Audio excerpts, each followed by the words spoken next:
I walked into my cousin's wedding with this warm excitement in my chest, the kind that makes your heartbeat sync with the music in the air. The place smelled like fresh flowers and slow-cooked meats, the kind of scent that makes a celebration feel bigger than life.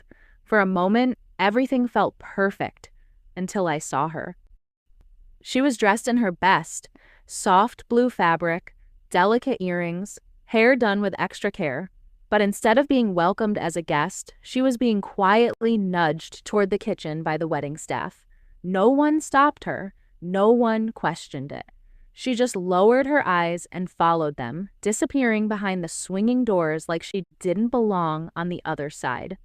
Inside the hall, laughter echoed, glasses clinked, people posed for photos, and not a single person seemed to notice the humiliation unfolding just a few feet away. I heard the whispers, sharp, careless, floating through the air. Why is she helping in the kitchen? Shouldn't she be at a table? Each comment pierced me like a pin. When I peeked through the door, she was trying to balance trays with trembling hands. Her smile was thin, stretched, apologetic, like she was sorry for existing. The caterer stood over her, arms crossed, eyes sharp with irritation, treating her like an inconvenience rather than a guest. Then it happened. A plate slipped from her hand. It crashed against the floor, shattering louder than the music. A guest standing nearby snickered, actually snickered, like her pain was entertainment. And the photographer, instead of helping, lifted his camera and snapped the moment. The flash blinked like mockery. I felt it physically, this sudden sting, the burn of watching someone you love have their dignity captured as a joke for others. The taste in my mouth turned metallic, anger, boiling fast, bitter, and electric. I looked around, waiting, hoping someone would step in for her, a cousin, an uncle, anyone. But nobody moved. Nobody cared. And right there, in that suffocating mix of music and mockery, something inside me hardened. I didn't say anything out loud. I didn't make a scene. But deep in my chest, I made a vow. Quiet, cold, and absolute. This humiliation, this moment right here, it won't be the last word. I can still feel the weight of her past pressing against the present humiliation.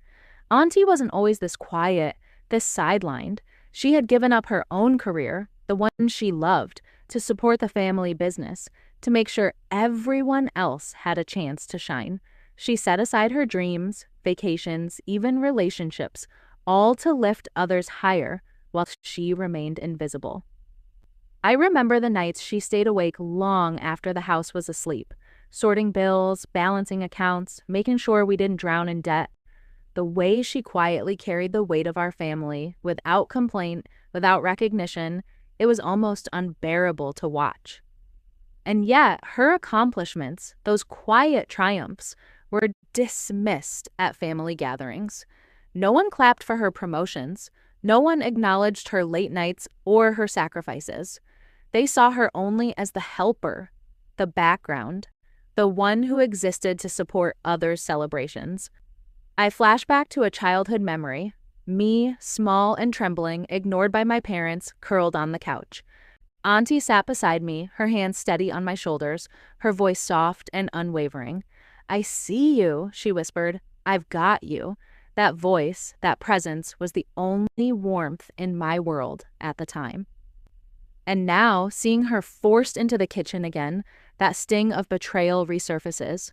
Relatives praising everyone else while she's left in the shadows.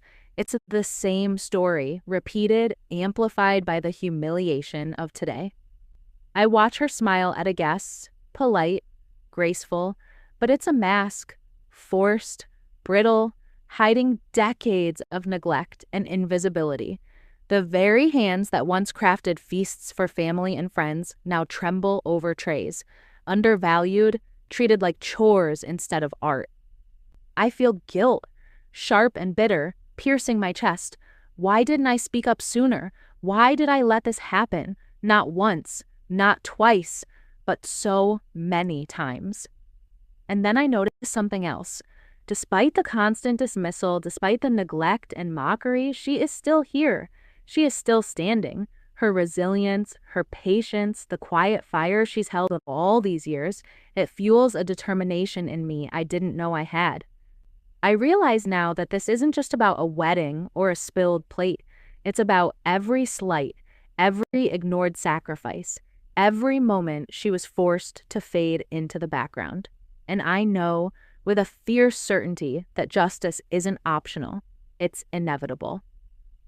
From the corner of the hall, I watched the caterer hovering over her like a dictator, barking orders, criticizing every small movement she made.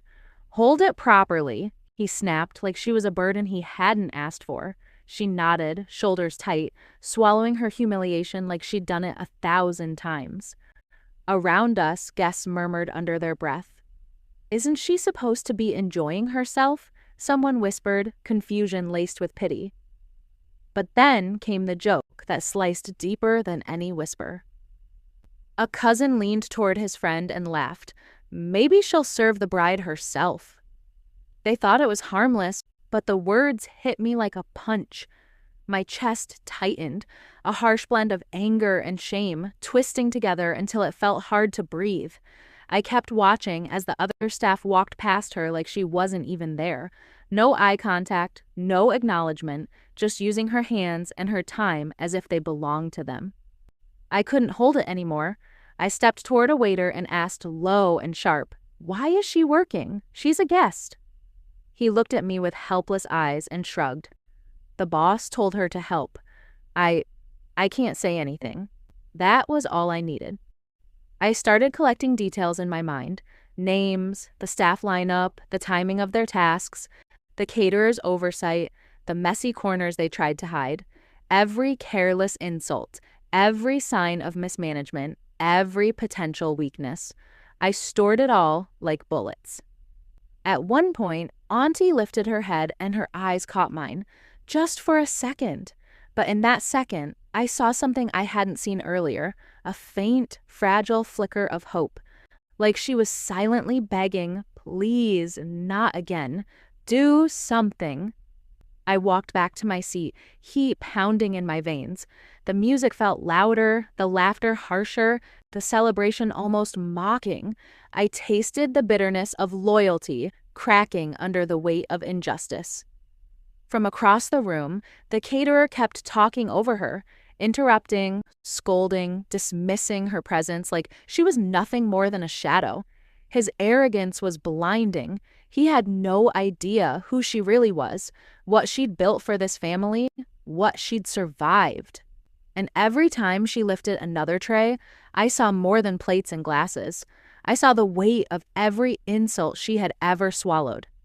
Every time she balanced a stack, I felt the years she had been overlooked balancing on her shoulders. The storm inside me had been brewing since the moment she was pushed into the kitchen, but now it was forming shape, a plan, a cold, focused plan to reclaim what they had stolen from her, her dignity, her worth, her place. And this time, I wasn't staying silent. My phone buzzed in my pocket, and when I answered, it was an old client of Auntie's. Their voices were warm, full of genuine admiration. "I was just thinking about your desserts from last year," they said. "Nobody crafts flavors like you do. Honestly, you're the reason our events always stand out." I felt a spark, sharp and electric, ignite inside me. The irony stung.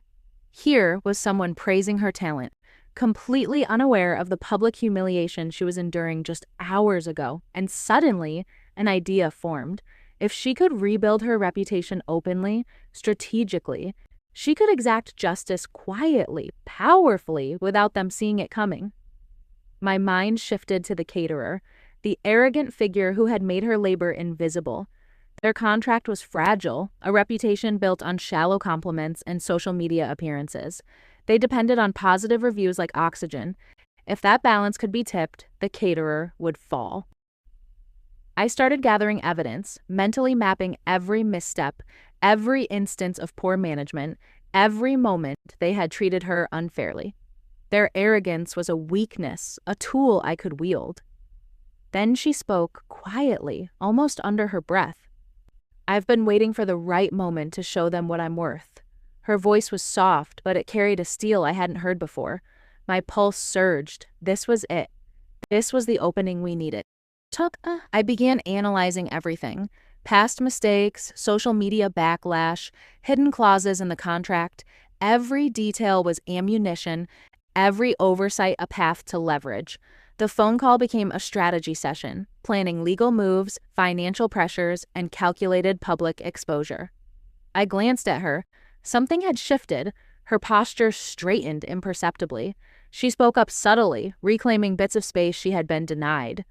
Confidence, long buried under neglect, started returning. In that moment, I realized it. Humiliation was temporary. Retribution was imminent. The game had changed, and this time the outcome would belong to her. I sat beside Aunty, laptop open, fingers hovering over the keyboard. Together, we drafted emails to the caterer's clients and vendors, each word precise, each sentence exposing breaches, poor practices, and unprofessional behavior. Every line was calculated, every accusation backed by facts we had gathered. Almost immediately, the caterer's world began to crack.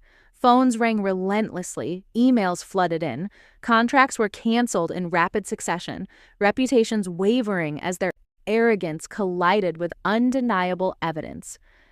Back at the wedding, I handed Aunty a small card, one from a guest praising her desserts. She glanced at it, eyes catching mine, and for the first time that day, a knowing smile curved her lips. It was subtle, but it carried years of restraint and quiet strength. Legal notices arrived soon after. Clauses we had uncovered were exploited, violations highlighted. Financial penalties were triggered, each one a nail in the coffin of their arrogance. Word spread fast among event planners. This caterer could no longer be trusted, their professionalism exposed as a facade. Aunty didn't stop there. The following weekend, she organized a pop-up tasting. Influential clients, those who had previously overlooked her, arrived. And there she was, her talent fully on display, every dish a statement, every presentation a message. The caterer showed up, stunned, unprepared for the brilliance before them. Aunty didn't lash out or yell. She didn't need to. Her calm, composed presence dismantled their arrogance silently, every gesture a reminder of their misjudgment.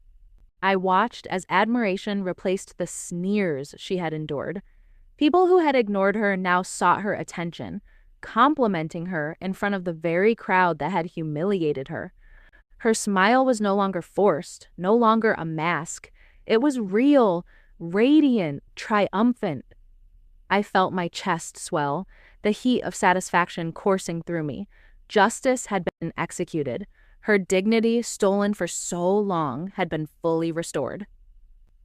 The caterer's contract was officially terminated. Everywhere I looked online, negative reviews poured in, each one highlighting their unprofessional behavior, each one a small, satisfying sting of justice. Auntie's phone began to ring constantly with new requests. High-profile events, weddings, private parties. Her reputation, once ignored, was reborn stronger than ever. Family members who had mocked her approached hesitantly, awkward apologies on their lips, unsure how to face the woman they had once dismissed. I noticed a change in her posture, taller, deliberate, every gesture radiating confidence and control. She moved through the world differently now, owning the space she had long been denied. The memory of that wedding, once a source of shame, had transformed.